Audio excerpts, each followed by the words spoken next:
su consecuencia indirecta. Bueno, ¿de dónde partimos? Vamos un poco a repasar el concepto que vimos la clase pasada. Vamos a arrancar desde lo que es el hecho imponible. Hecho imponible. Bueno, ¿qué es lo que habíamos visto de esto? Dijimos que, decía Harach, que el hecho imponible es un acontecimiento hipotético definido por la ley tributaria y dice que se produce primero un hecho en abstracto cuando alguna de sus hechos se produce o bien se concreta, se verifica el hecho imponible o hecho generador. Bueno, dicho de otra manera, esto da lugar, este hecho generador del impuesto da lugar al nacimiento de la obligación tributaria. Entonces, a partir de acá existe la obligación que relaciona con el ente de administración a través de este recurso jurídico, que es la relación sujeto obligado de la obligación tributaria como sujeto deudor de la obligación y el sujeto acreedor, que es la administración pública. Entonces, la obligación tributaria se genera a través de el nacimiento de un hecho. Ese hecho sustancial nosotros lo llamamos hecho imponible. Entonces, dada una situación determinada, en concreto, lo que hay que determinar es si ese hecho imponible está alcanzado o no por la ley de impuesto a las ganancias. Cuando digo alcanzado, me refiero a que sí está encuadrado dentro de la ley o no. O si bien también puede ser que esté alcanzado por la ley de impuesto a las ganancias, como grabado por el impuesto, pero por algún motivo después, que puede ser por objeto o por sujeto, la ley mismo se encarga de aplicarle alguna exención. Entonces veremos luego, en algún capítulo por ahí, el tema de exenciones. Pero lo que hace sí la ley previamente, y así trabajan en realidad todas las leyes impositivas, es grabarlo a todos los hechos. Y después, como en forma taxativa, puntualmente, por algún objeto o bien por sujeto, los exime del impuesto. Con lo cual, lo que es el capítulo de exenciones, para que ese sujeto o el objeto de un sujeto esté eximido del impuesto, debe estar taxativamente nombrado y encuadrado dentro de la ley del impuesto a las ganancias. El impuesto a las ganancias, como cualquier ley impositiva, no tiene un principios analógicos, o sea, ¿qué significa? No actúa como si fuera una situación, no aplica la misma situación en todos los casos igual, sino que debe encuadrarse exactamente en el mismo hecho imponible. Bien. Dada esta situación, después veremos el tema de exenciones, ahora no me preocupa. Pero bueno, dada este hecho imponible y el nacimiento que da el origen a esa obligación tributaria, que la obligación tributaria se traduce como una obligación material del impuesto. O sea, esa obligación se cancela a través del pago dinerario. En principio es así. Van a ver después que existen formas de cancelar esa obligación tributaria, ¿no? Que puede ser, que son los efectos de la obligación tributaria, que son otro formato como las compensaciones,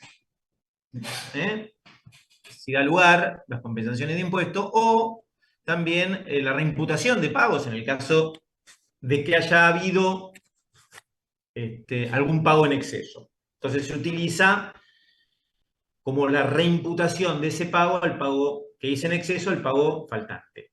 O la compensación que puede surgir, producto de algún saldo de libre disponibilidad, o sea, está libre de utilizar, producto de a lo mejor la aplicación de algunas retenciones o algunas percepciones que me hayan aplicado y que me generó un saldo a favor de libre disponibilidad, por el cual yo puedo utilizarlo para aplicar en leyes impositivas, no así las previsionales.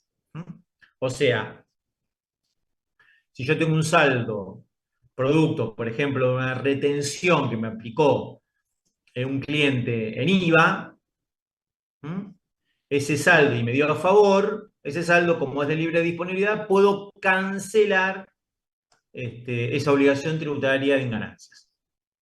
Bueno. Entonces, dado esta obligación tributaria, en donde es una obligación sustancial, que es la cancelación material del hecho, para que se dé ese hecho imponible, para que ese hecho imponible esté configurado, deben darse 4 aspectos. Vamos a anotarlos acá. Aspectos. Esos 4 aspectos, ¿cuáles son? El objeto, el sujeto, el aspecto espacial y el aspecto temporal. Esos 4 aspectos se deben constituir en forma común, o sea, los 4 se deben dar en ese hecho imponible para que ese hecho imponible sea considerado como una situación alcanzada por el impuesto que se traduce luego, se materializa cuantificativamente, o sea, se le pone un importe, o se calcula el importe, sobre ese hecho imponible, previamente haber determinado que se den estos 4 aspectos en forma concomitante. O sea, se tienen que dar los 4 para que ese hecho imponible esté alcanzado por el impuesto. Si se da alguno de ellos y el otro no, entonces no será hecho imponible.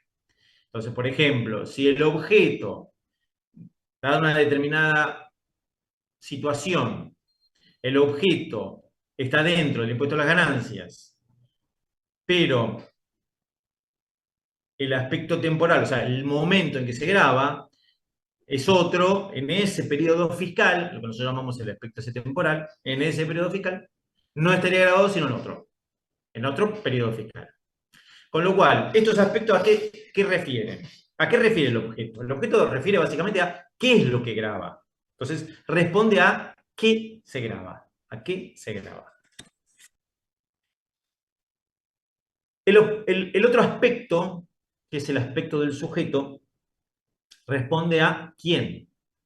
O sea, ¿quiénes quiere grabar? ¿A quiénes quiero grabar? ¿A qué sujetos? ¿A qué sujetos? Cuando me refiero a qué sujetos, ¿quiénes son los sujetos de la obligación, esa obligación tributaria que estamos hablando? La ley define a sujetos pasivos de la obligación tributaria. Entonces, ¿quiénes son esos sujetos? Puede ser una persona humana, puede ser una asociación indivisa, puede ser una persona jurídica, puede ser un sujeto de empresa, bueno, puede ser un sujeto del exterior. Bueno, acá el aspecto del sujeto es bastante amplio. Entonces, cuando uno analiza ese hecho imponible, antes de definir si ese hecho imponible está alcanzado o no por el impuesto, para luego, dicho esto, cuantificarlo y materializar el hecho, debo preguntarme quién es el sujeto que generó ese objeto. Bien, el aspecto espacial es o refiere a como si fuese un lugar. ¿Dónde? ¿Dónde estaría alcanzado ese objeto? ¿Mm? Está definido como la fuente. ¿Cuál es la fuente del ingreso? ¿Cuál es la fuente del ingreso? Entonces, ¿es una fuente generadora del ingreso a nivel nacional? O sea, es porque el producido de ese objeto se dio dentro del territorio nacional, o sea, dentro de la Argentina, con lo cual, ¿es una fuente del país, una fuente de Argentina? ¿Es fuente argentina o no? ¿O se dio afuera? Digamos, se dio en el exterior. Entonces la pregunta es, ese hecho imponible, cuyo hecho tiene un objeto, materializado a través de un sujeto, pero la fuente generadora de ese hecho no es argentina, no es de fuente argentina, sino de fuente del exterior. Sino es de fuente del exterior. O sea, ese hecho se produjo afuera. Entonces, con lo cual acá, fíjense ustedes que estamos relacionando el objeto con un sujeto que implica que ese objeto puede haber sido generado a través de una fuente argentina, o sea, dentro del país o fuera. Claro, entiéndase que si el sujeto tiene... Entonces acá empezamos a hablar de un concepto que, otro concepto también que vamos a definir luego, que es el concepto de residencia. ¿Cuál es la residencia de ese sujeto? Entonces, si la residencia de ese sujeto es en Argentina, ese sujeto puede generar hechos imponibles, con lo cual rentas de fuente argentina o también de fuente del exterior. Por eso el aspecto espacial. Entonces, un sujeto con residencia en Argentina puede tener rentas alcanzadas por el impuesto de fuente argentina porque su ingreso se produjo acá o también de fuente de extranjera. Por ejemplo, vamos a suponer una persona que tiene un departamento en la Argentina y también tiene un departamento en Brasil. Con lo cual, la renta que produce uno y otro departamento, uno será nacional y otro extranjera. ¿Mm? Bueno, ese es el aspecto espacial, la fuente. También podemos pensar que el sujeto radica fuera. Entonces, ese sujeto radica fuera, pero o sea, tiene una residencia fuera. Supongamos que es una persona que tiene residencia en España, ¿m? Pero tiene un departamento en Argentina que le produce una renta. Con lo cual, ese sujeto tiene una renta de fuentes de Argentina. ¿Se entiende? Entonces, ese sujeto que tiene una caracterización en particular, que es un sujeto del exterior, solamente va a tener rentas de fuente nacional, obviamente. ¿Por qué? Porque si fuera un sujeto del exterior, las rentas de fuente extranjera no estarían alcanzadas por el impuesto. O sea, un español que tiene una propiedad en Suiza no va a pagar impuestos a la Argentina. Entonces, un sujeto residente del exterior solamente va a tener renta de fuente nacional. ¿Estamos de acuerdo? ¿Estamos de acuerdo hasta acá, chicos? ¿Leímos bien? Sí, profe. Sí. Sí, profe. Entonces, cualquier cosa, si hay algo que no se entiende, me preguntan o por acá por el chat o levantan la manito y bueno, les doy la participación. Y el aspecto temporal es cuándo. Porque acá es importante definir en qué momento. ¿Por qué el momento? Porque el momento es, dado ese hecho imponible, puede producirse ese hecho imponible que sea o de un ejercicio impositivo, lo que llamamos un periodo fiscal, primero, o puede que sea de otro periodo fiscal. Entonces, ¿cuál será el criterio de imputación que utiliza la ley de impuesto a las ganancias para gravar uno o el otro? ¿Qué será? ¿Por lo percibido? ¿Qué será? ¿Por lo devengado?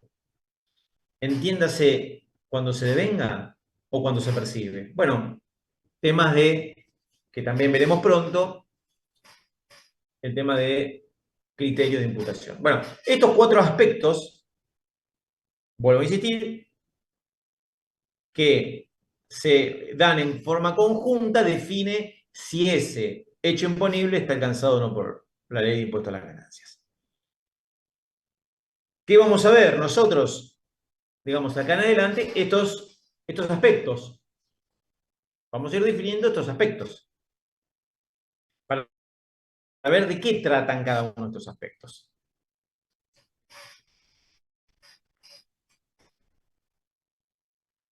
Vamos con el primero, que es el aspecto objetivo.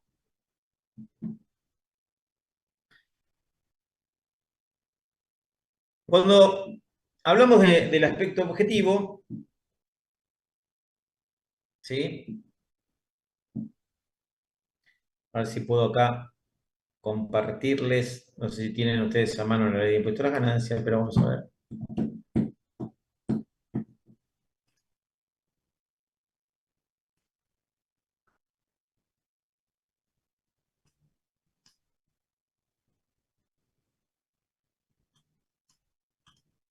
Bueno, ahí no sé si lo ven. Fíjense que los primeros artículos de la ley de impuesto a la ganancia habla de el sujeto y objeto del impuesto.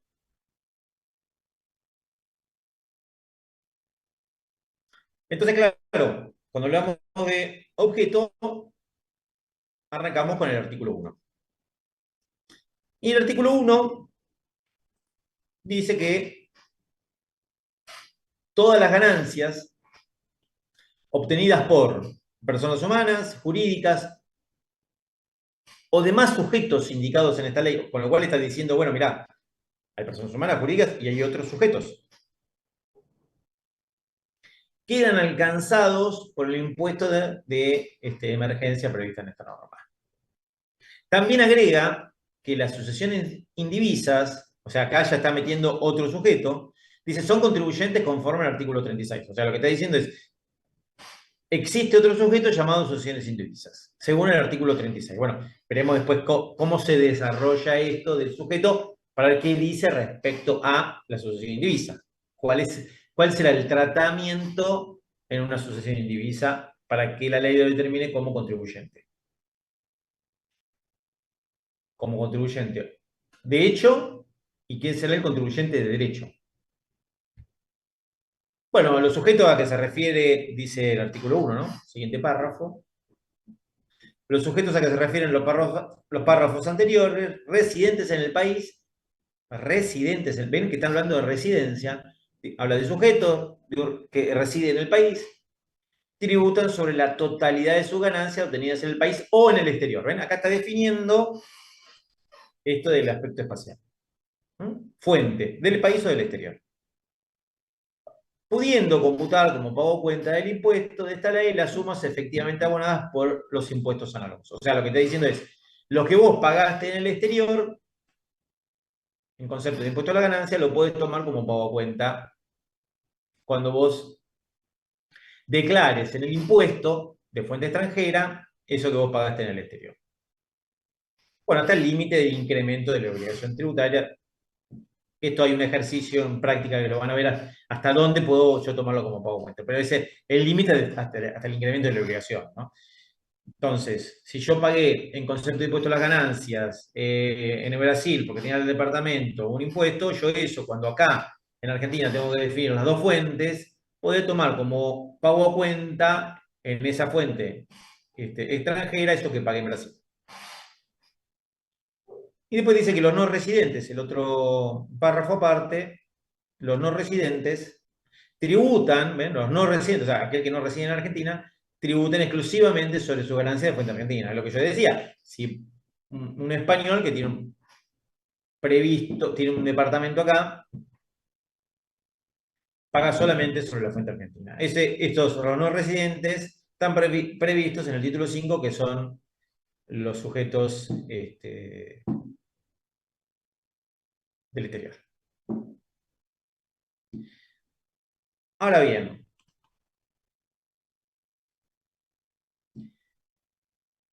el artículo 2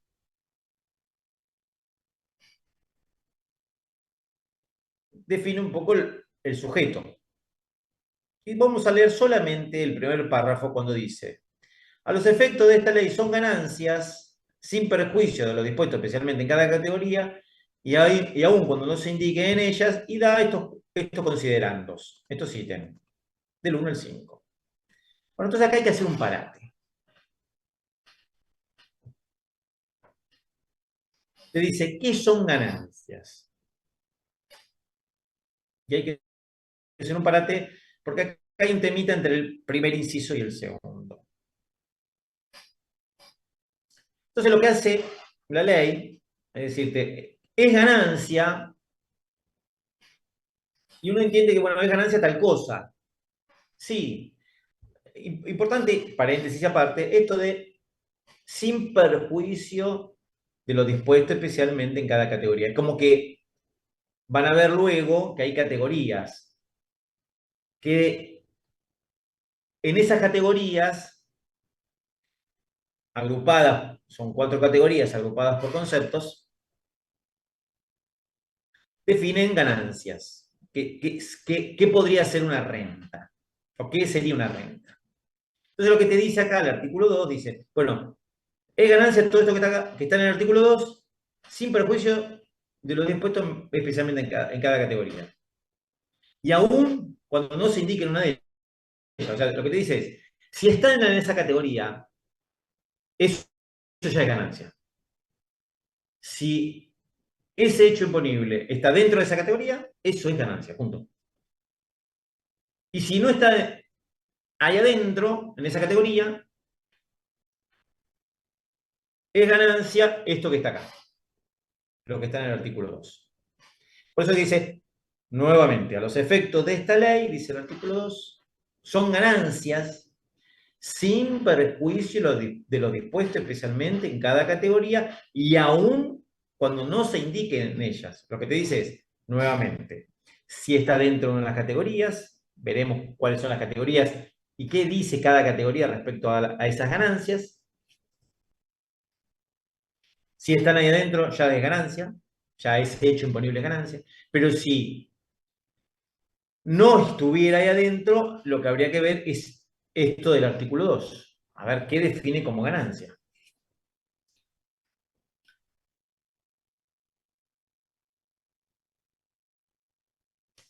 Entonces uno tiene que leer básicamente estos 5 incisos del artículo 2. Bien. Fundamentalmente, el primero y el segundo, que es lo que define algunas cuestiones particulares. Entonces, fíjense qué dice el inciso 1. Dice, los rendimientos, rentas o enriquecimientos susceptibles de una periodicidad que implica la permanencia de la fuente que los produce y su habilitación. Y después el inciso 2 también dice, es ganancia los rendimientos, renta o beneficio o enriquecimiento, pero que no cumpla condiciones del del apartado anterior, obtenidas por los responsables incluidos en el artículo 73, y continúa. Bueno, ahora después igual vamos a desarrollar el artículo 2 un poquito más, como así también los otros 3 incisos, el tercero, el cuarto y el quinto. Bueno, ¿qué quiero decir con esto? ¿O qué quiere decir la ley con esto? que para definir el objeto, antes de definir el objeto, la ley hace un distingo. O sea, ¿qué quiere decir este distingo? Que antes de definir el objeto, tengo que saber quién es el sujeto. Nuevamente, este es el distingo. Antes de definir el objeto, tengo que saber quién es el sujeto. Porque el sujeto, dependiendo quién es el sujeto, me va a definir el primero o el segundo punto. El primer punto, el 1 del artículo 2, me está diciendo que es ganancia, rendimientos, rentas, que se tiene que dar una periodicidad, permanencia y habilitación de la fuente. Algo mencionamos el otro día.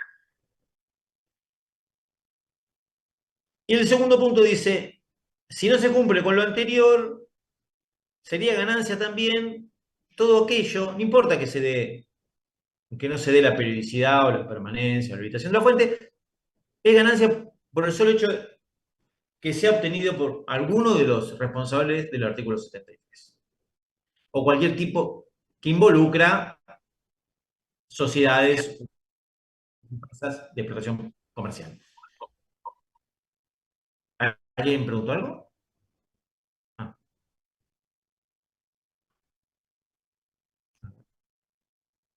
¿Estamos hasta acá?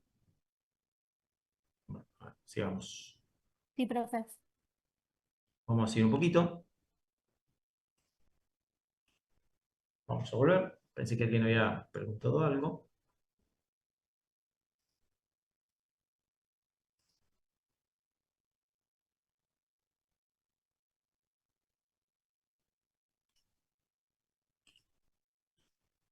Bien. Bueno, vamos a continuar. Entonces, ¿cómo es esto? Lo que me está diciendo entonces que antes de definir el objeto, tengo que saber quién es el sujeto, o sea, quién fue el que generó esa renta, claro, exactamente. ¿Por qué? Porque de esa manera vos podés definir si ese objeto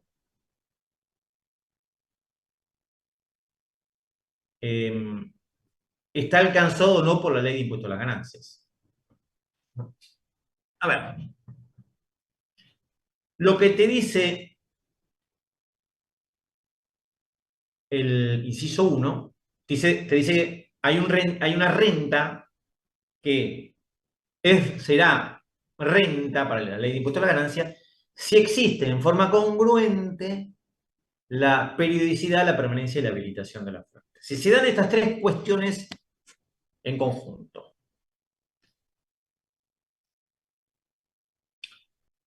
Entonces, ya dijimos algo de la periodicidad, de la permanencia y la habilitación de la fuente en la clase anterior, que cuando hablaba de esto de la periodicidad, que puede ser algo aparente o real, o sea, real es que la periodicidad implica como una recurrencia, o bien puede ser también una apariencia más bien potencial, dadas las características por ejemplo, una actividad profesional, uno está habilitado para poder hacer eso. Por ejemplo, creo que lo había dicho como ejemplo yo, no sé, yo soy contador y me dedico a hacer y cobrar un abono todos los meses. Bueno, eso es una periodicidad real, todos los meses por un abono. ¿Y qué sería una periodicidad potencial? Bueno, dada mi naturaleza de profesional, porque yo conozco del tema impositivo, porque, digamos, me lo habilita un título habilitante, pues yo soy contador, eventualmente hice una declaración jurada, ¿m? Y cobré un honorario por eso. Entonces, esa es la periodicidad potencial. Bueno, entonces, esto, que puede ser real o potencial, que implica que la fuente sigue generando ingresos. Supongamos que yo soy un contador que cobro abono todos los meses y dada mi expertise profesional, que me dedico a impuestos, todos los meses cobro un abono, con lo cual la fuente generadora del ingreso continúa. y que de alguna manera esto está, digamos, como en condiciones, este es el concepto de la habilitación, ¿no? No es una habilitación municipal, sino las condiciones que deben estar dadas para que yo pueda generar este ingreso. Bueno, soy un contador que me dedico a esto. Entonces ahí está un poco eso de la habilitación de la fuente. Bueno, entonces lo que te dice es que si se dan estas tres características, o esta trilogía, se da en forma concurrente, ese hecho, o sea, el honorario, está alcanzado por el impuesto. Pero la pregunta es, ¿quién es el que generó? ¿Quién es el sujeto que generó eso? Y eso es lo que va a definir si ese honorario está alcanzado o no. Si ese hecho imponible está alcanzado o no. Entonces lo que te dice es, si se dieron estas tres cuestiones de la periodicidad, la permanencia, la habilitación de la fuente, y el sujeto es una persona humana, entonces estamos hablando de esta teoría de la fuente. Esta teoría de la fuente, que es la teoría que se dan estos tres conceptos en forma concurrente. Ahora, si el sujeto no fuera eso, si el sujeto fuera otro, supongamos que el sujeto fuera alguno de los responsables que están en el artículo 73, o sea, una sociedad anónima, la teoría no es la teoría de la fuente, porque no importa que se den en forma concurrente estos tres conceptos, no le importa que cumplan o no, dice la ley, esas condiciones, ya el solo hecho de que ese sujeto sea el responsable del artículo 73, cualquier sociedad o empresa, ese hecho ya va a estar alcanzado por ganancias. Entonces lo que está diciendo es, por ejemplo, si yo soy contador público, ¿estamos de acuerdo? Y hago esto de tener un honorario, ¿m? Y resulta ser que no tengo la figura de una empresa, no tengo un estudio contable, porque si no sería la figura de una empresa. O sea, yo vivo en casa y me trabajo solo, no tengo el armado de una empresa, tengo un lugarcito en mi casa y que trabajo sin la estructura de una especie de definición de empresa. O sea, no tengo un estudio contable. ¿Estamos de acuerdo? Soy una persona humana que genera un ingreso. Esas características es la que responde a la periodicidad, la permanencia de la fuente y la habilitación. Y si yo, supongamos que decidiera vender la impresora o cambiar la notebook, entonces la vendo, ese ingreso producto de haber vendido, por ejemplo, o la impresora o el escáner, que ya no lo uso más, lo vendí. Esa renta que me produce, por ejemplo, haber vendido la impresora, el escáner, la computadora, como ese sujeto soy yo, y la fuente desaparece porque una vez que lo vendí desapareció, la renta que me genera eso no está alcanzado por el impuesto a las ganancias. ¿Estamos de acuerdo? Ahora, ¿qué hubiese pasado si el sujeto hubiese sido una sociedad anónima? O yo mismo, bajo la estructura de un estudio contable, donde es claramente una empresa. Entonces, si lo hubiese hecho esto mismo, una sociedad anónima que se dedica, o un estudio contable, por ejemplo, con una estructura bajo las características de una empresa y que cobra honorarios, y hubiese vendido ese escáner o esa impresora o esa computadora, por el solo hecho de ser un sujeto bajo las condiciones del ítem 2 de la ley, del artículo 2, o sea, un responsable del artículo 73, esa renta sí hubiese estado alcanzado por el impuesto. ¿Ven la diferencia? Entonces es importante que para definir ese hecho tengamos que saber ¿Quién es el sujeto? Esa es el distingo entre el inciso 1 y el inciso 2. Entonces,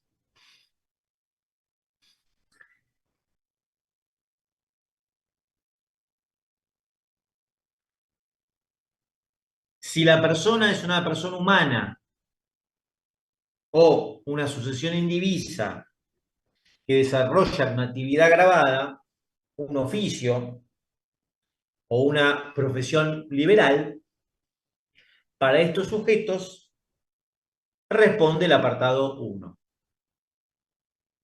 Y también va a responder el apartado 3, 4 y 5, que después vamos a ver de qué se trata, pero el 3 habla de enajenación de muebles amortizables.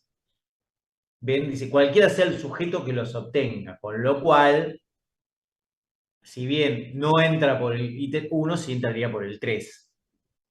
Bien.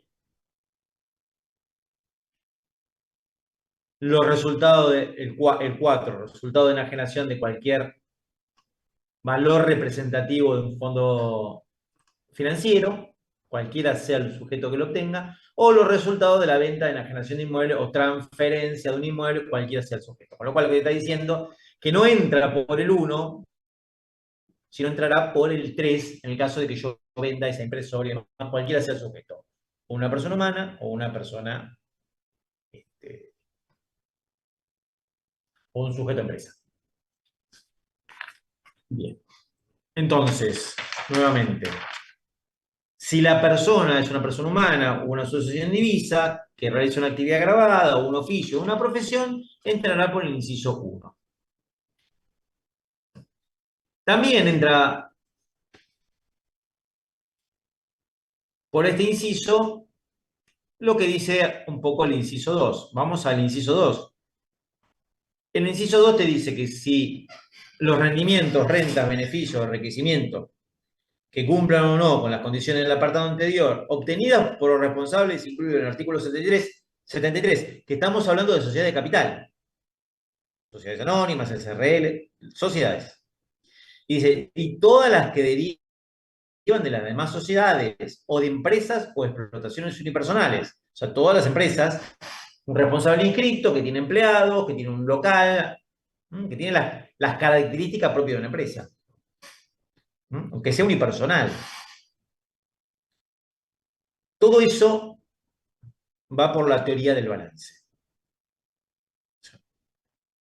Y te dice, excepto que no tratándose de los contribuyentes comprendidos en el artículo 73, se desarrollan actividades indicadas en el inciso F y G del 82 y estas no complementaran con una explotación comercial, en su caso se da de aplicación lo dispuesto en el artículo anterior. ¿Qué está diciendo con esto? Que hay una excepción, dice, excepto que desarrolla actividades del artículo 82, inciso F y G. ¿Qué son los artículos 82 F y G?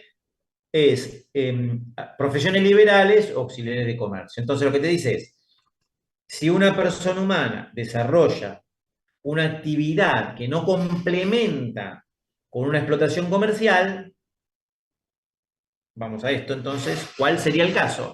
Una sociedad de profesionales, por ejemplo. 4 contadores que nos juntamos para compartir experiencias profesionales y conocimientos. Armamos una sociedad y obtenemos un ingreso. Entonces, esto es una sociedad de profesionales. Entonces, por eso te dicen que es una actividad profesional, pero que no tiene una explotación comercial. Entonces, cuando es el caso de que no tiene una explotación comercial, el ingreso que produce esto se trata como de el inciso 1. Esto de la periodicidad, la permanencia y la habilitación de la fuente.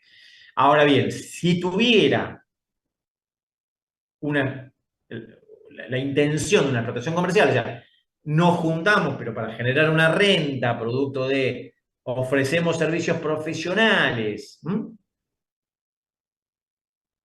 lo más común, entonces entraría bajo el inciso 2. La fuente sería otra.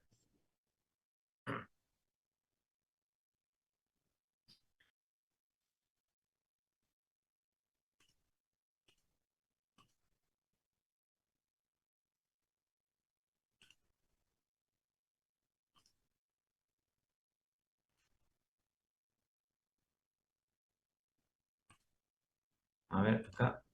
Yo creo que, un segundito.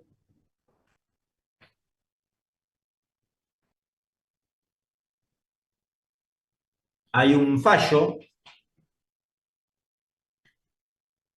eh,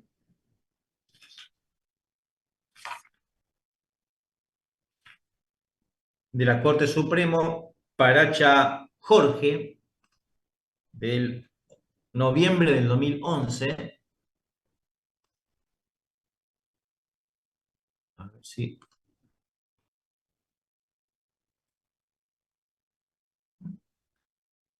Un contador, de pronto lo voy buscando, que la FI consideraba que el ingreso de esa eh, sociedad que tenía con otros profesionales, Jorge Daniel Paracha, estaba alcanzado por el impuesto a la ganancia como si fuera una actividad profesional. Entonces Paracha presenta el caso diciendo, mirá, nosotros no no tenemos una estructura de empresa, somos una actividad profesional que genera así ingresos, pero no tenemos una explotación comercial. Con lo cual, el fallo terminó diciendo que es correcto que esté alcanzado por el impuesto a las ganancias, pero por el inciso 1. O sea, como si fuese esta relación de permanencia y periodicidad en la fuente. Y no como si fuese una actividad de empresa. ¿Por qué? Porque la determinación del impuesto es otro, obviamente. El cálculo de impuesto y todo lo que tenga que ver con un formato de liquidación, una cosa es para una persona humana y otra cosa es para una persona jurídica. Entonces, bueno, ese fallo acá se lo voy a anotar.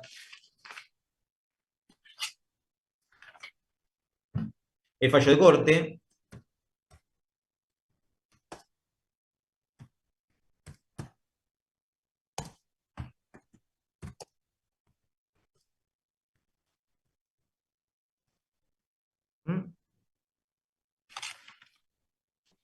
Entonces, un contador que no desarrollaba servicios profesionales sin desarrollar complementariamente una explotación comercial.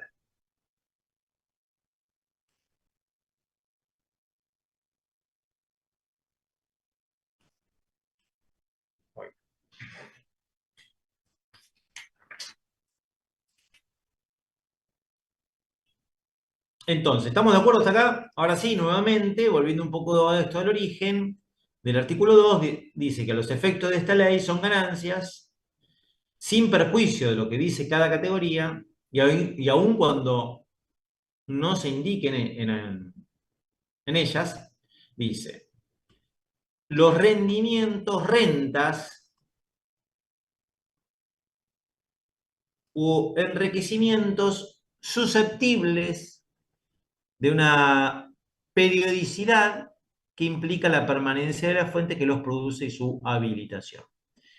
Inmediatamente el inciso 2 dice que también es ganancia, rendimientos, rentas, beneficios o enriquecimientos que cumplan o no con las condiciones del apartado anterior, no sé, lo que acabamos de leer, obtenidas sí por ciertos responsables del artículo 73, que son las sociedades de capital. Y además, cualquier otro tipo de sociedad o de empresa o explotación unipersonal. O sea, cualquier ingreso de un sujeto cuya característica sea empresa. Entra por... Entonces acá no importa que se dé estos tres conceptos, ya por el solo hecho de que el sujeto sea un sujeto empresa, ese hecho está alcanzado. Y dice, excepto que no tratándose de esos contribuyentes, entonces habla de que desarrollan actividad del artículo 82 F y G, que está hablando de actividades profesionales liberales o auxiliares de comercio en general, que es el G, no se complemente como una explotación comercial. Entonces es el caso de Paracha. Un contador que se había agrupado con otros y no tenía una explotación comercial. Con lo cual, tenían ingresos, sí, pero no tenían una actividad de explotación comercial. Simplemente se juntaban los efectos de generar charlas entre ellos y tenían algún tipo de ingreso que ese ingreso no era una explotación, no era producto de una explotación comercial. Entonces, el tratamiento de ese ingreso no era la teoría que correspondería a esto, que era la teoría de la fuente, o sea, sí, perdón, la teoría del balance, sino era la teoría de la fuente, que era el inciso anterior. ¿Mm? Nuevamente, en este caso era una sociedad de profesionales sin el complemento de una explotación comercial.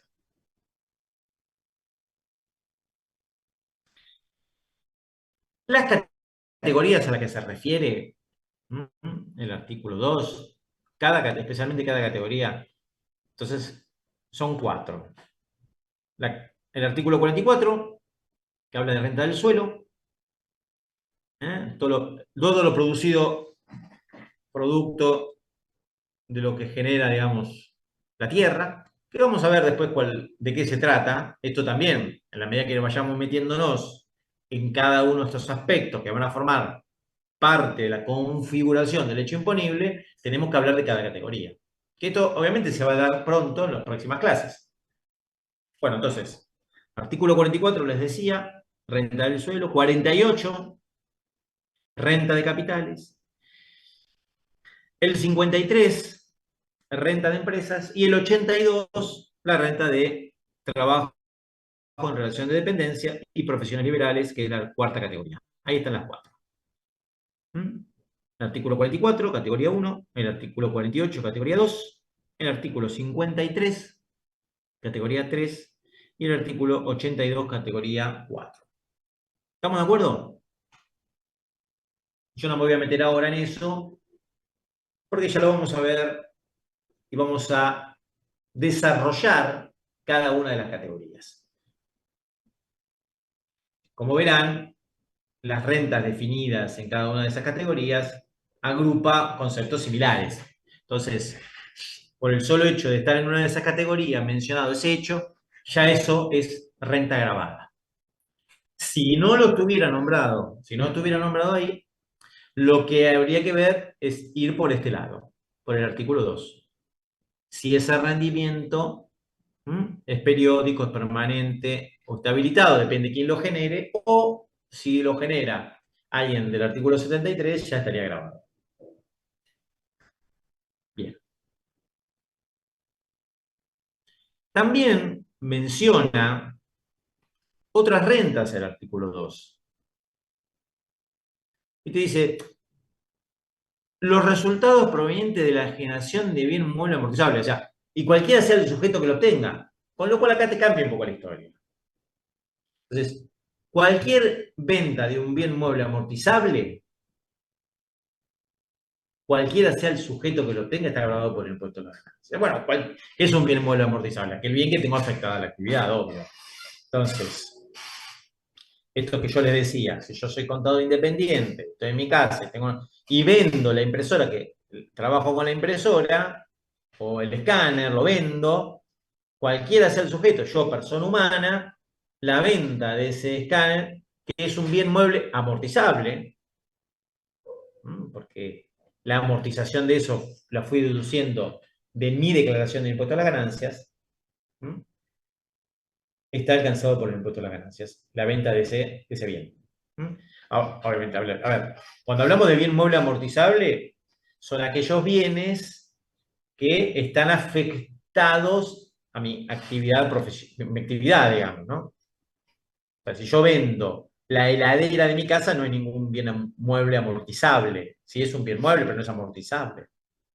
Aquellos bienes amortizables son aquellos que la ley me permite como ir deduciendo como gasto de mi actividad, producto del uso y que lo tengo afectado fundamentalmente a mi actividad. Por ejemplo, la venta de la impresora, la computadora, el escáner, el escritorio.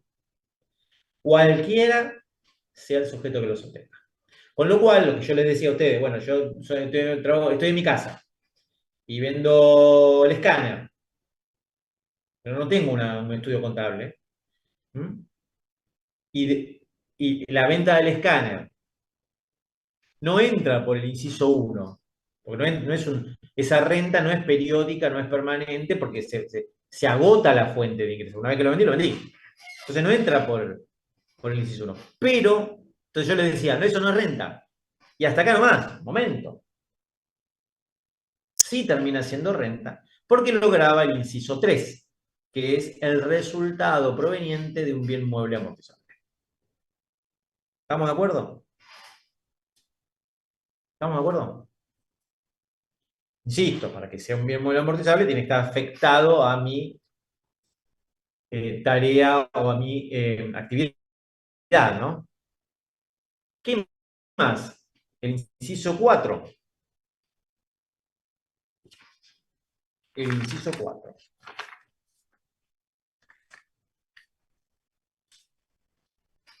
Los resultados derivados de la generación de acciones, valores representativos y certificados de depósito de acciones y demás valores, cuotas y participaciones sociales, incluidas las cuotas parte del Fondo Común de Inversión y certificados de participación, de fideicomiso financiero y cualquier otro derecho sobre fideicomiso y contrato similar. Monedas digitales, títulos, bonos y demás valores.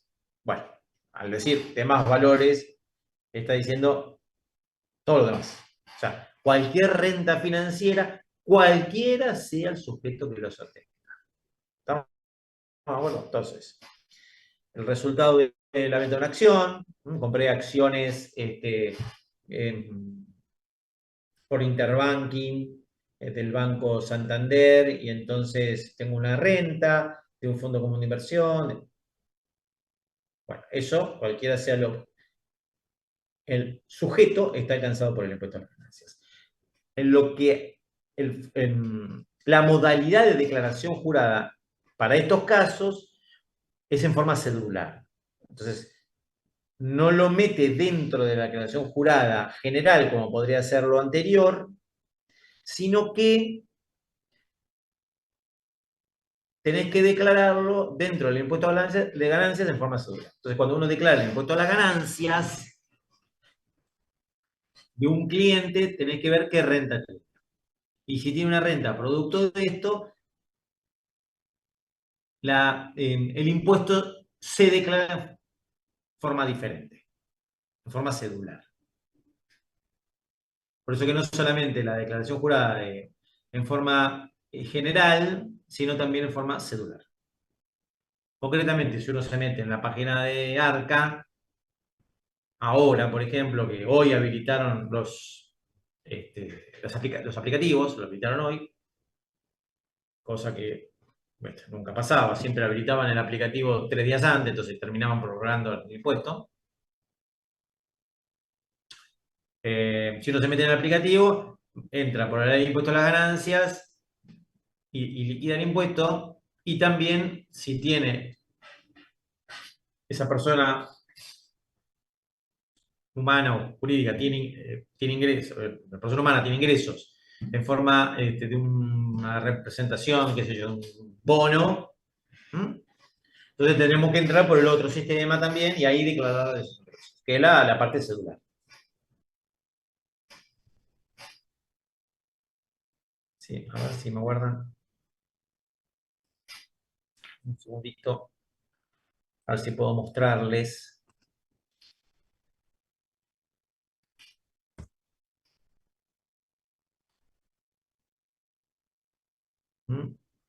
Si puedo mostrarles y compartir con ustedes esto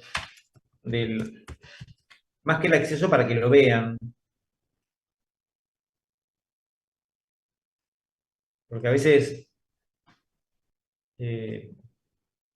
yo creo que la visualización de algo es mucho más didáctico que el comentario teórico. A ver si esto abre. A ver, bien.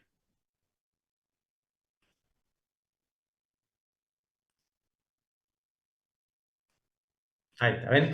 Bueno, a ver si no sé si lo ven. Bueno, yo entré a Arca de un cliente del estudio y entré a ganancias personas humanas. ¿Mm? Ganancias personas humanas. Entonces, ¿lo ven, chicos? Sí, profe. Fíjense ustedes que dice ganancias personas humanas, portal integrado. Debes utilizar este servicio web para presentar tu declaración jurada del impuesto cedular y del impuesto a las ganancias.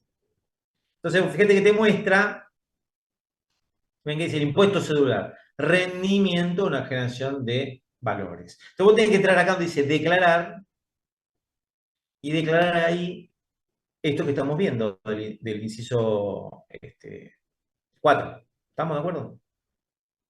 O este otro, el impuesto celular, pero de ventas de transferencia de derechos de inmuebles, que es el último inciso que todavía no lo vimos, que es el caso de enajenación de una propiedad. O esto, que es lo que van a utilizar siempre ustedes, que es la declaración jurada del impuesto a las ganancias, que es el que, utilizamos para todo lo otro. ¿Ven? Ahora uno me dice, ¿y cuál de los tres? No, es que no cuál de los tres. Vos tenés que ver el sujeto y ver qué rentas tiene ese sujeto. Si el sujeto tiene renta de primera categoría o tiene una renta que se cuadra porque el sujeto es una persona humana y se cuadra con el inciso 1, entrarás y declararás acá donde dice ganancias personas humanas. Ahora, si también el sujeto tiene un ingreso porque resultó ser que tuvo un bono, entonces tendrás que entrar en forma cedular y vas acá y declaras eso. Pero entonces uno me dice, pero entonces una persona humana puede tener 3 declaraciones juradas. Obviamente, sí, claro. Claro, puede tener estos 3.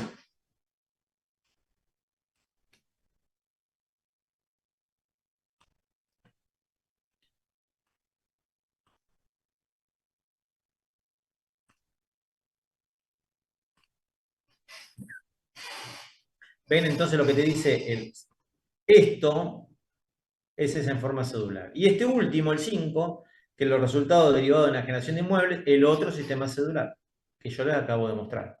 O transferencia de derechos sobre inmuebles, así decía la aplicación, cualquiera sea el sujeto que lo obtenga. Entonces, vos podés entrar por el cedular por cualquiera de estos dos. O también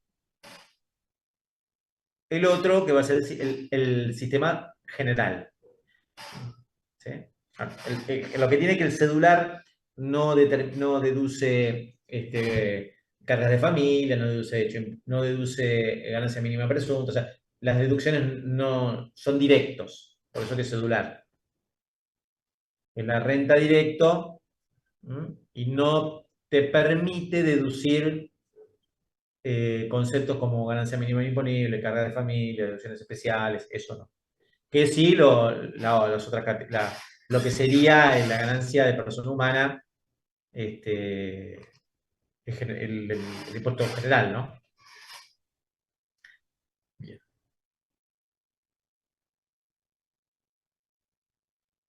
¿Estamos hasta acá?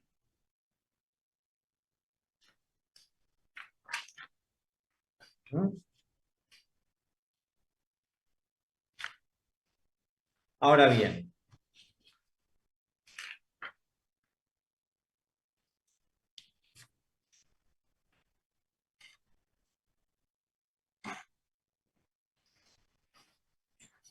así como les dije que cuando empecé les escribí acá esto de objeto directo, hay también definido un objeto del impuesto producto de consecuencias indirectas.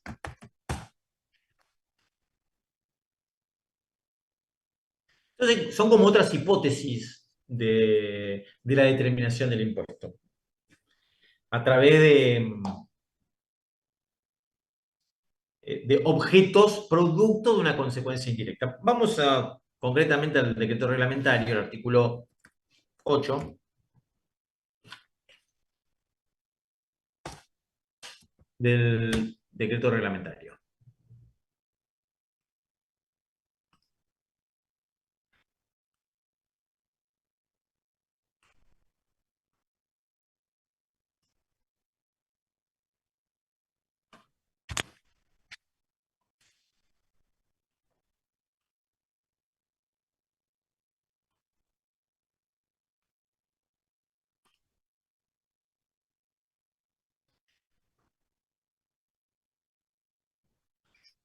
Esto es el decreto reglamentario, por eso que también cuando leemos la ley tenemos que también considerar la reglamentación de la ley, ¿no? Que es el decreto reglamentario. Y el artículo 8 del decreto reglamentario dice: las ganancias a que se refiere la ley en su apartado 1 de su artículo 2, ¿ven? Está relacionado, comprende asimismo a las que se obtienen como con una consecuencia indirecta del ejercicio de actividades que generan rentas que encuadran en la definición de dicho apartado, siempre que estén expresamente tratadas en la ley o en este reglamento.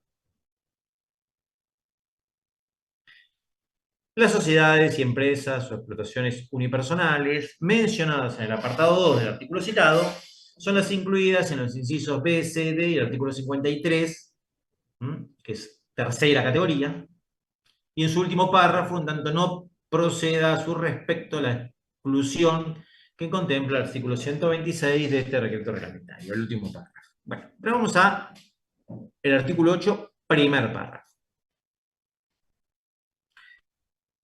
Esto de la consecuencia indirecta.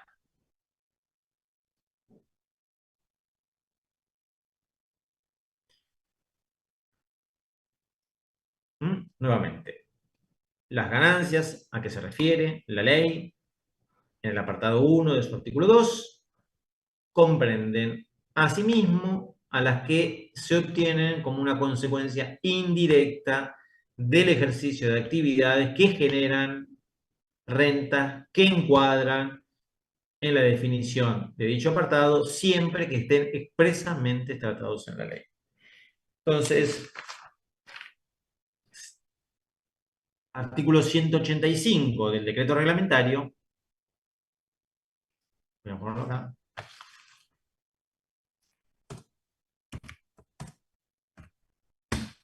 Yo les voy anotando algunos artículos. Vamos a leerlo ahora.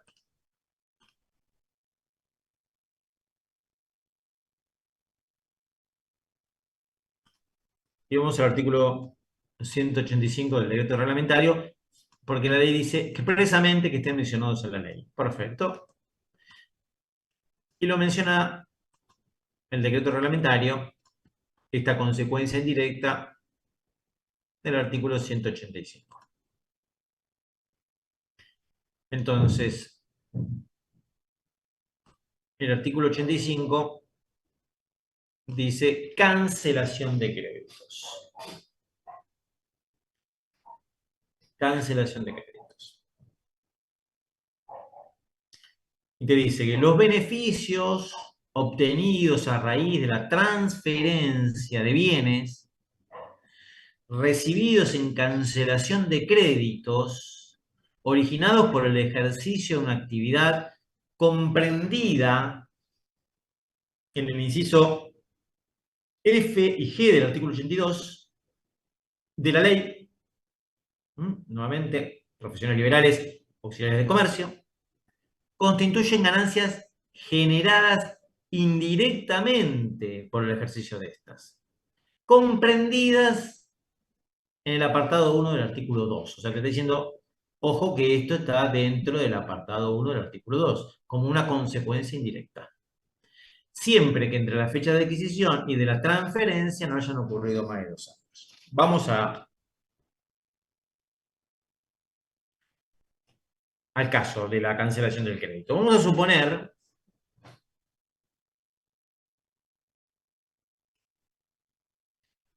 suponer que vos sos contador,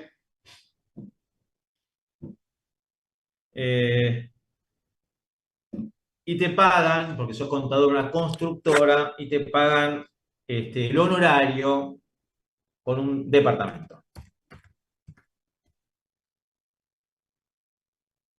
El honorario que vos cobrás, vamos a suponer que es de 100.000 pesos. ¿Estamos de acuerdo? Contador de una constructora, y vos tenés un honorario por tu trabajo profesional de 100.000 pesos. La constructora te paga, pero te paga con un departamento. Te paga con el departamento. Entonces vos el departamento, ¿qué haces? Lo vendés. Y lo vendés en 150.000 pesos.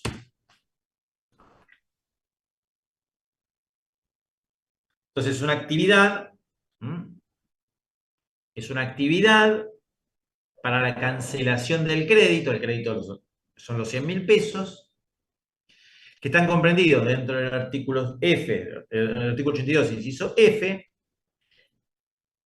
Y la pregunta es, los 100 sabemos que obviamente es un honorario y está alcanzado por el impuesto. Ahora bien, esa consecuencia, o sea, esos 50.000 pesos, porque yo me hice de 50.000 pesos más, que es producto de una consecuencia indirecta de la actividad, es objeto del impuesto. Y ahí es cuando viene esto que acabamos de leer en el artículo 185. Dice que los bienes que están los bienes recibidos para la cancelación del crédito constituyen ganancias generadas en forma indirecta. Siempre que, dice, entre la fecha de ingreso, o sea, el ingreso del departamento, y la fecha de venta no haya transcurrido más de 2 años. Entonces, yo vendí el departamento, o lo entregué como parte de pago, lo que sea, esa diferencia de 50.000 pesos es una consecuencia indirecta de la profesión. Esos 50.000 pesos es objeto del impuesto. Y te dice que es objeto del impuesto dentro del apartado 1 del artículo 2. O sea, si el honorario es de cuarta categoría, como ya vamos a ver, está alcanzado en cuarta categoría. ¿Estamos de acuerdo? Una consecuencia indirecta de la profesión. Una consecuencia indirecta del artículo 82, inciso F. Un honorario que yo cobro 100.000 pesos, me pagaron un departamento, lo vendí 150. Entre la fecha de adquisición y la fecha de venta no se produjeron más de 2 años. Ese exceso, o sea, esos 50.000 pesos, eso es objeto del impuesto y es renta de la categoría a la cual dio origen, que es el honorario. Está alcanzado por el inciso 1, apartado del artículo 2. Vamos a otra hipótesis.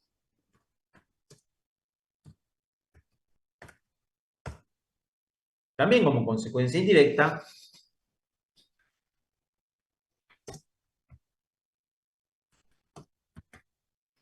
El artículo 133 del decreto reglamentario.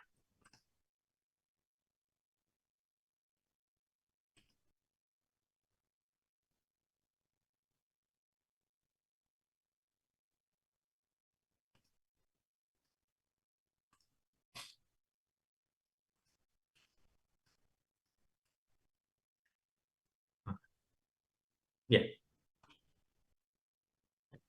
¿Qué dice el artículo 133? Y habla de empresas y explotaciones unipersonales y otros, cese de actividades. Entonces dice, cuando las sociedades o empresas o explotaciones unipersonales, supongamos un comercio, una pinturería. Entonces yo vendo latas de pintura y tengo una empresa porque tengo empleados, tengo la estructura, tengo el edificio, bueno, tengo un patrimonio afectado a esa actividad. Esto es una explotación unipersonal. Entonces, pensemos en eso. Cuando las sociedades o empresas o explotaciones unipersonales comprendidas en el inciso B, D, E y en el último párrafo del artículo 53 de la ley, cesen sus actividades, entonces vamos a pensar que no vendo más, me retiro. Se entenderá que a los efectos del impuesto continúan existiendo, continúa existiendo esa renta, hasta que se realice la totalidad de sus bienes. O sea, doy de baja, pero sigo vendiendo lo poco que me queda. Bueno, esa renta está grabada hasta que se realiza la totalidad de sus bienes. O esos bienes puedan considerarse definitivamente incorporados al patrimonio individual de los socios o del único dueño. O sea, yo me lo llevé para mi casa para pintar mi casa. Esto es, incorporados al patrimonio del dueño. Circunstancia que se entenderá configurada cuando transcurren más de 2 años desde la fecha en que la sociedad, empresa o explotación realizó la última operación dentro de su actividad específica. O sea, desde la última operación hasta 2 años luego. Entonces, ¿cuál es el tema acá? Lo que se busca es todo aquello, yo ceso mi actividad, pero sigo vendiendo el resto, el residual que me queda. Bueno, eso es ganancia, eso es renta, siempre que la persona sea del artículo 53. Eso es lo que te dice este artículo. Entonces, una empresa doy de baja mi inscripción en el impuesto, pero esa renta de esos bienes residuales siguen correspondiendo a una renta del impuesto a la ganancia. O más aún, si yo me lo llevo para consumo personal, obviamente, o yo me lo llevo y me lo llevo para mi consumo, lo utilizo yo para la pintura de mi casa, digamos, a los efectos de mi patrimonio individual. ¿Estamos? Entonces, en esos casos, esto es lo mismo que si yo lo hubiese seguido vendiendo. La condición es que esto se tiene que dar cuando pasan más de 2 años desde la última operación hasta el hecho, ¿no? De la última operación hasta el hecho en concreto. Bien. Esto es otra consecuencia indirecta. ¿Ven? Una actividad, que ceso la actividad y continúo generando ingresos. Esto es una consecuencia indirecta de la actividad principal. Muy bien. Profe, Sí. una consulta. Acá estamos viendo dos conceptos que incorporan, que son incorporados por la reglamentación, pero Sí. no lo dice la ley. En estos casos, ¿hubo algún fallo o pasó algo como para...? Porque me imagino que alguien se habrá quejado de esto, ¿no? Porque no lo dice la ley, decís. Está acá, Porque estamos leyendo. claro, pero la reglamentación se refiere a la ley, ¿no? Sí, claro. Cuando nosotros, Pero yo lo el que digo, concepto esto de que, por ejemplo, lo de la cancelación de créditos, consecuencia indirecta, sí, no habla de consecuencia indirecta la ley, pero sí el decreto, ¿no? claro. A ver, entendámoslo así. La ley toda ley tiene su reglamentación adosada, que tiene el mismo peso que la ley. ¿Estamos de acuerdo? Tiene el mismo peso que la ley. Entonces, la ley y el decreto de esa ley. Entonces, ahí está la reglamentación. Eso es la reglamentación de la ley. ¿Qué es lo que hace a veces la reglamentación? Por ejemplo, define algunos conceptos que la ley no lo define.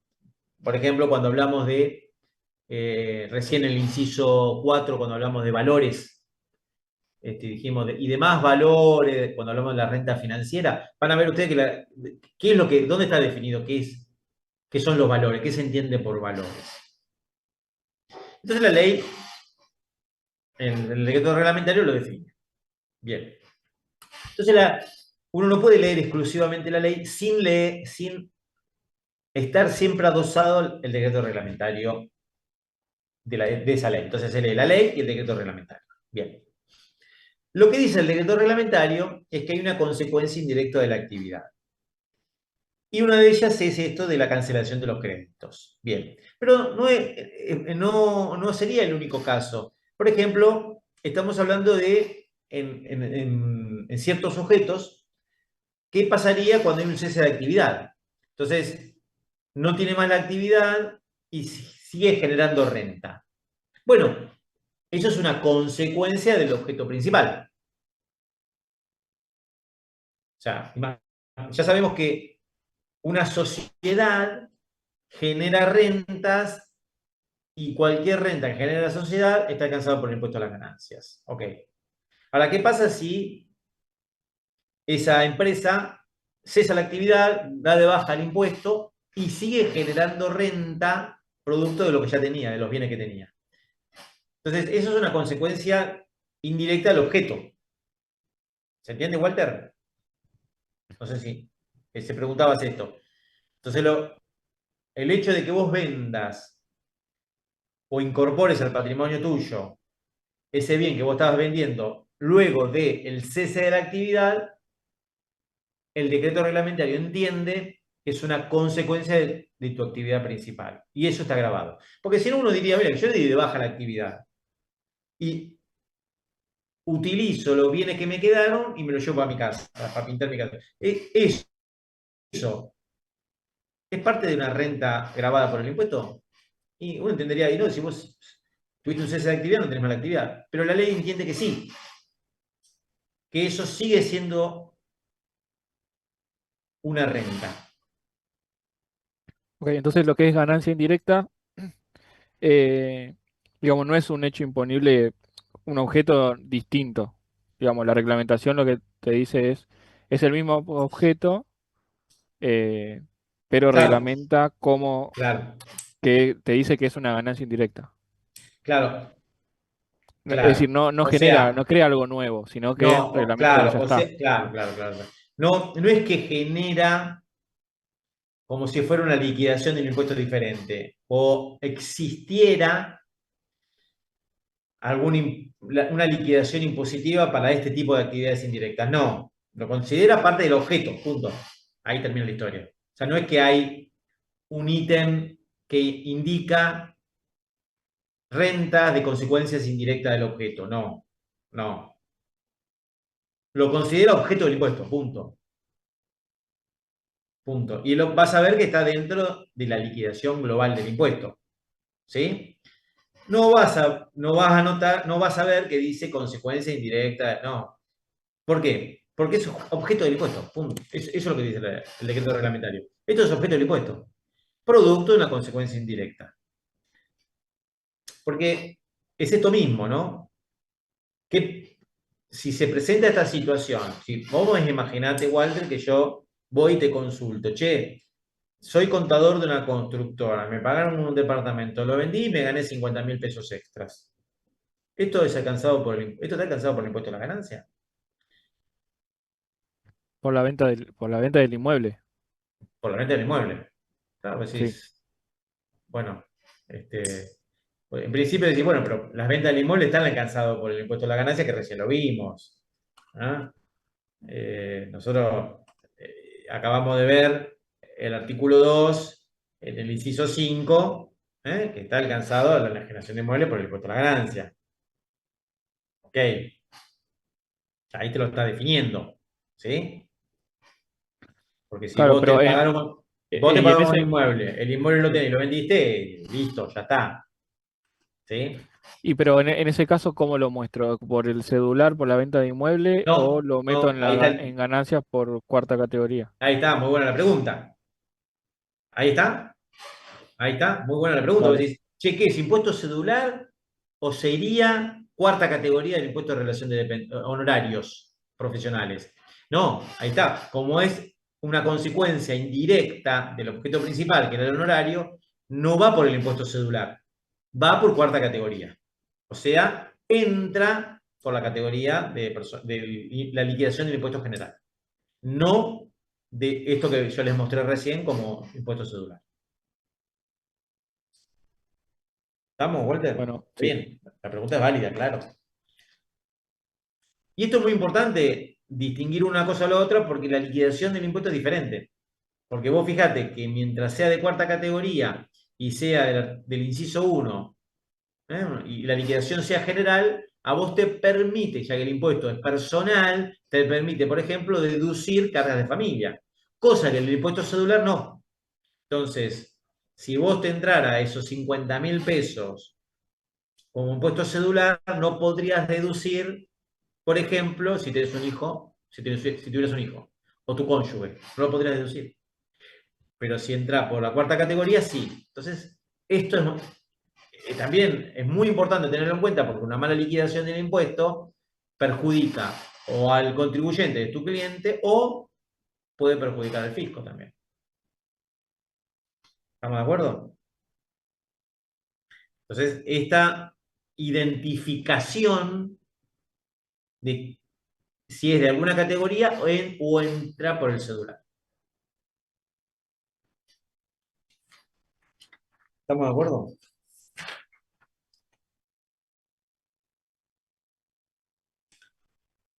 Bien. Estas son las consecuencias indirectas del impuesto. Profe, ¿cómo le va? Tengo una consulta. Fabricio Sí, acá. sí, Era sobre si la sociedad cesa sus actividades y después te había dicho que a los 2 años, si alguno de los socios incorporaba los bienes o si se vendían, se consideraba ganancia. sí. Y después Si de es los antes de dos esos dos años, años, es claro que es ganancia. Y después exacto. también. ¿Qué pasa después de los 2 años? ¿Es lo mismo? Claro, claro. En realidad, lo que en definitiva te está diciendo hasta liquidar todos los bienes que tenía la empresa. Ah, ok. Exactamente. Eso de 2 años no, no Y tiene. claro, porque en realidad lo que te está diciendo es, che, entonces esto sería hasta liquidar todo. Y exactamente. Ok, sea venta o Porque ¿qué sea pasaría cuando? apropiación, digamos, algo por el estilo. Claro, Ok, ya por consumo. exacto. Es hasta liquidar, exactamente. Y, y quien tendría que pagar ganancias es la sociedad. O sea, ¿cómo se da cuenta el Estado de que, por ejemplo, si No, una sociedad le pasó el bien a uno de sus empleados, tipo, ¿cómo te das cuenta? claro, no, suponete que vos mismo sos el que tenés una empresa y pagás por tercera categoría, pero el hecho de haber cesado esa categoría, esa Ujú, renta pasa a ser una renta personal, una renta persona humana. O sea, yo tengo pinturas, dejo mi ujú. actividad, yo tributo por tercera, cesó mi actividad, ya no tributo más por tercera. Los bienes que me quedan residuales, me los llevo todo a mi casa y lo hago, y dice la ley, forma parte de mi patrimonio, o sea que yo lo llevo a mi casa, con lo cual aumenta los bienes. Bien, eso es renta, claro, y renta en tal caso como persona humana. Cuando venda esas pinturas, No, bueno, no cuando liquide necesariamente esas que lo pinturas. vendas. No, no, no, no, no, no. Vos te lo llevas a tu casa, forma parte de tu Claro, patrimonio, aumenta tu patrimonio. pero ¿Estamos de acuerdo? ¿cuándo se le cobra a esa persona? Digamos, porque el, el- esta persona que se le lleva a la casa las pinturas puede decir, no, yo no me traje las pinturas, están ahí en la empresa a espera de que se liquiden, de que se vendan, etcétera, y en realidad se las puede haber llevado a la casa. Bueno, bueno, para. ¿Cómo es tu nombre? Perdón. Ah, Fabricio. Eh, Fabricio, perdón, así Fabricio. es. Fabricio, ¿no? Sí, sí. Fabricio, vamos a suponer esto. Vos tenés una pinturería. Las pinturas vos te las llevaste a tu casa y la guardaste en el local de tu casa, ¿verdad? Ujú. Con lo cual, cuando vos haces la declaración tuya de ganancias, ¿qué haces? Aumentás el Debería patrimonio. de declararla. Ok, Claro, obvio, aumentás el patrimonio de tu casa. Aumentás el patrimonio personal. Vos tenés tu casa, el auto, más las pinturas. Entonces, ok. columna 1. Y la columna 2, ¿por qué aumentó el patrimonio? Si aumentó el patrimonio es porque aumentó la renta. Entonces, lo que te dice es, eso es renta. Ahora bien, Ok. ¿a qué valor? Al valor que tendría esas pinturas al momento de que le vuelva a incorporarse a tu patrimonio. Esa sería la renta. Ahora, si vos me decís, che, pero ¿quién sabe que yo? Bueno, en Argentina la declaración es autodeterminativa. Ujú, ¿Qué significa? Yo declaro como Estado controla. ujú. Yo declaro. No existe en Argentina la determinación, bueno, ahora, excepto ahora, ¿no? Que salió la ley de impuesto a la ganancia simplificado, que el Estado me va a decir cuánto tengo que pagar, ¿ves? Eso ya no es de autodeterminativo. ¿Te das cuenta de lo que te digo, no? Fíjate cómo cambia este año a través de la ley simplificada del impuesto a las ganancias, que Arca me va a decir cuánto me van a pagar de mí del impuesto. Con lo cual, quien me está declarando a mí el impuesto es Arca. Pero esto, no esto se dio este año. Jamás fue así. La determinación era autodeterminativa, o sea, vos declarabas, el Estado controlaba. Y así, Claro, a lo sumo se dará cuenta si no llegas a colocar en tu declaración jurada las pinturas, se darán cuenta por el consumo, que debería de crecer. sí, a ver, puede pasar nada, como puede pasar que te determinen algún tipo de infracción, lo que sea. Pero lo que yo voy es que la declaración, la ley de procedimiento fiscal lo que dice que las determinaciones de impuestos son autodeclarables. O sea, vos declarás. Cuando yo digo vos declarás tu declaración jurada, declarás vos. Yo Estado controlo, punto. Es decir, pero yo puedo declarar una cosa y la otra no. Vos declarás. Tu responsabilidad. Vos declarás. La diferencia con el sistema de régimen simplificado, que ya no lo autodeclara, lo declara la FIP, Arca, perdón, el impuesto a las ganancias. Vos aceptás si está bien o está mal. Fíjese cómo cambia el concepto de la autodeterminación de impuesto a la determinación de impuesto por otro. ¿Se entiende lo que digo, Fabricio? Eh, esto es nuevo. Sí, sí, profe. Esto es nuevo. Ahora, vos me decís, ¿qué pasa si yo, bueno, obvio, ¿qué pasa si hace tal cosa? La escondé, no la escondé, la mostré, no la mostré, es otra cuestión. Eso es otra cuestión. ¿Sí? Ahora bien, vamos a suponer, ahora que vos hablás, Fabricio, de esto, cuando hablamos de impuesto a las ganancias, hablamos de impuesto a las ganancias cedular, hablamos del impuesto a la ganancia global, hablamos del impuesto a las ganancias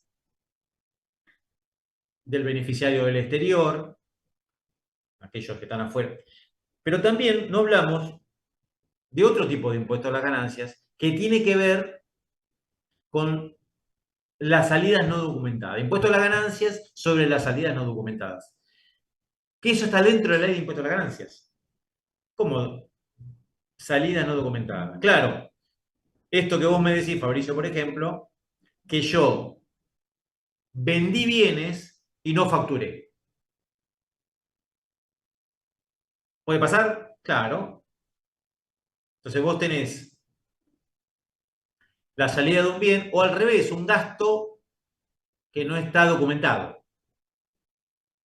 Entonces, ¿esto qué implica? Una salida que no está documentada. Con lo cual, esto es o menos renta o más gasto oculto. Para la ley de impuesto a las ganancias, interpreta el concepto de impuesto a las ganancias de la salida no documentada. Con lo cual, lo que te dice la ley es, dadas estas circunstancias, vos tenés que pagar impuesto a las ganancias sobre la salida no documentada. que es el 35% directo. Entonces, ¿pero esto dónde está? Dentro de la ley de impuestos a las ganancias. Pero el sujeto, objeto, no. Esto es la definición del marco conceptual en la liquidación del impuesto a las ganancias de un concepto que tiene que ver con esto llamado salida no documentada. Entonces, cuando hablamos de imposición del impuesto, hablamos de imposición cedular, imposición global, también tenemos que hablar de algún otro tipo de imposición que implica la determinación del impuesto a través, por ejemplo, de esto que se llama salida no documentada. Ejemplo, vos te hicieron una verificación y tenés que exhibir los ingresos y los gastos. Y hay gastos que no tenés el sustento documental de la prueba, o sea, no tenés la factura, por decirlo así. Entonces, y lo tomaste como gasto en tu declaración jurada. Entonces, la AFIP ARCA tiene la facultad de impugnarte ese gasto. ¿Estamos de acuerdo, Fabricio? Y el resto, ¿no? También. Entonces, vos tenés 100 de ingresos menos 80 de gasto, te digo 20. ¿Estamos de acuerdo? Como renta neta. Sobre eso pagás impuestos. Pero hay una verificación que te dice, no, espera, escúchame, no es 80. Eran 50. Lo otro no lo puede. Entonces, la renta neta termina siendo de 50, no de 20, como me dijiste. ¿Estamos de acuerdo? Entonces, no es que vos vas a pagar impuesto a la ganancia solamente sobre esos 50, sino sobre eso que no está documentado. O sea, vos tenés que pagar impuesto a las ganancias sobre se llama salida no documentada. Entonces, no solamente vas a pagar y rectificar la declaración jurada, que ya no es de 20 la ganancia neta o la renta neta, sino de 50, sino también de esos otros 30 de gastos que no están documentados, que tenés que pagar el 35% directo de esa salida no documentada. ¿Esto dónde está? Dentro de la ley de impuestos a las ganancias.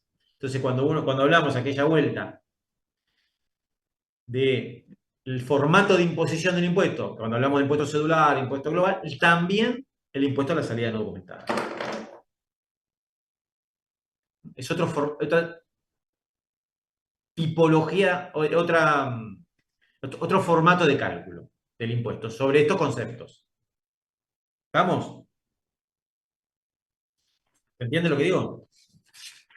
Me dice, pero ¿eso qué lo tengo que hacer? Cuando tengo una verificación y me detectan, bueno, eso no está contemplado así, pero en realidad sucede de esa manera. Porque si vos lo corregís antes, no implica que no te apliquen esa salida no documentada. ¿Sí? Pero se ve el acto de buena voluntad. El tema es cuando te lo detectan. Porque esto no es, y esto te lo digo a todos, ¿no? Esto no es un juego de que yo escondo, me descubriste, entonces ahora sí pago lo que corresponde. No, obviamente que no. Esto no es un juego de me descubriste, entonces ahora pago lo que corresponde. No. Te descubrieron, verificación, una orden de intervención, una inspección general. Bueno, ¿esto qué implica? Que la detección de esto implica esto. Implica el pago del concepto de salida no documentada, de la rectificación de la declaración jurada y la evasión fiscal producto de esto. ¿Sí? Que esa evasión puede caer desde una evasión simple, ¿sí? O una evasión agravada. Entonces vos decís, ¿y qué es una evasión simple? Ya lo vamos a ver en impuestos 2, que la evasión simple está tipificada dentro de la ley penal tributaria. ¿Cómo es la ley penal tributaria? ¿Te puede ir preso? Exactamente. Pero no por falta de pago, sino por la evasión. O sea que el contribuyente tuyo puede ir preso dependiendo si es una evasión simple o una evasión agravada. ¿Mm? Creo que no recuerdo si era de 1 año y pico a 6 años la evasión simple, y la otra, ya lo vamos a ver en impuestos 2. El tema de penal tributaria. Y si no, fíjense lo que le pasó a Samid. Samid estuvo preso por evasión fiscal. Y así unos cuantos, ¿no? O Manzanares, ¿no?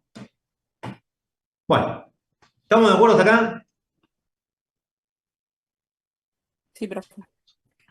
Bueno, estos son los conceptos que yo quería conversar con ustedes.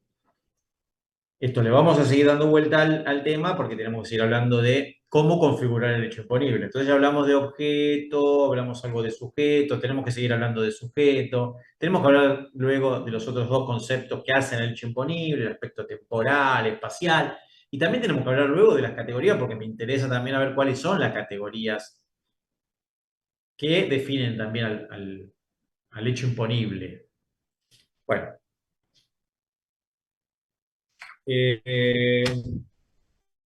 Creo que martes que viene feriado, con lo cual no nos vamos a ver. Seguramente nos estaremos viendo en el otro.